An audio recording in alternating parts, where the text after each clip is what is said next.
আল্লাহু আকবার, আল্লাহু আকবার।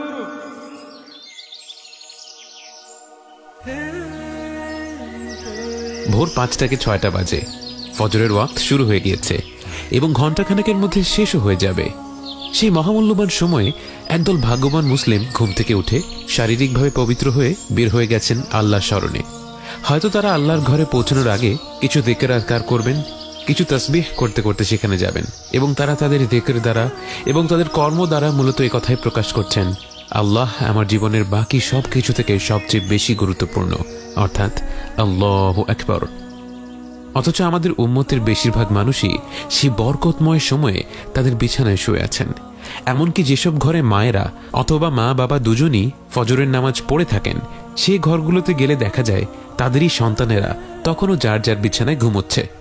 এরপর ফজরের ওয়াক্ত শেষ হয়ে যায়, ধীরে ধীরে সূর্যোদয় হয় এবং এখন হচ্ছে স্কুল বা অফিসে যাওয়ার সময়।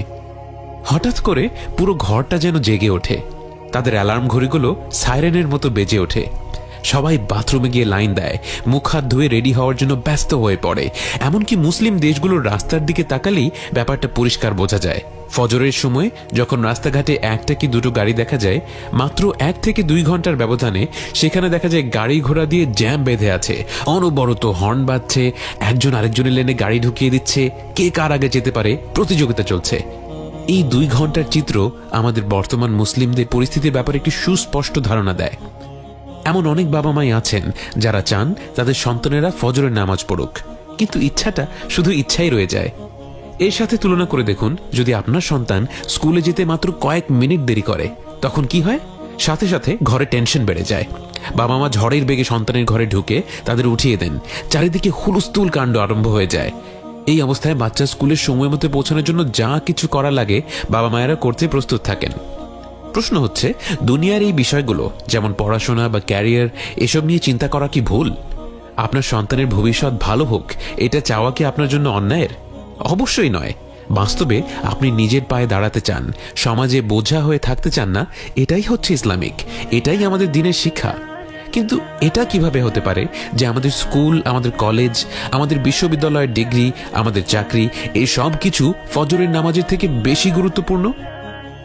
আমি জামাতের সাথে নামাজ পড়ার কথাও বলছি না, আমি বলছি এমন একটা বিষয়ের কথা যা নিয়ে আজ পর্যন্ত কোনো সাহাবী, কোনো তাবী, কোনো উলামা দ্বিমত পোষণ করেননি। আমাদের 1500 বছরের ইতিহাসে কেউ কখনো বলেনি যে ফজরের নামাজ ফজরের ওয়াক্তে না পড়লেও চলবে।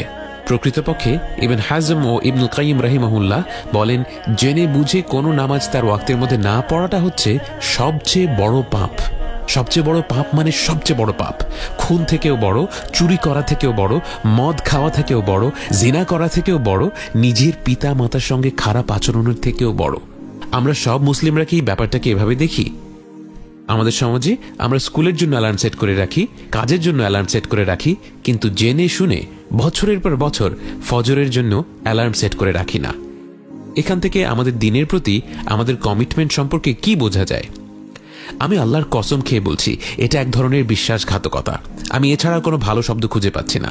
এটা আমাদের সন্তানদের সাথে বিশ্বাসঘাতকতা, আমাদের নিজেদের সাথে বিশ্বাসঘাতকতা। এটা কিভাবে হতে পারে যে আমি অফিস যখন শুরু করি, যার উপর নির্ভর করবে আমার বস আমার ব্যাপারে কেমন ধারণা রাখেন, আজকে ফজরের নামাজ থেকে বেশি গুরুত্বপূর্ণ, যেটার উপর নির্ভর করে আমার রব আমার ব্যাপারে কেমন ধারণা রাখেন। তাই ফজরের এই সময়টাকে বলা যেতে পারে 70 ঘন্টা, কারণ এই সময়টা সত্যি সত্যি আমাদের বলে দিতে পারবে আমরা কি পার্থিব জীবনকে চিরকালের জীবনের চেয়ে বেশি প্রাধান্য দিই কিনা। بين الرجاء والخوف قلبي طائر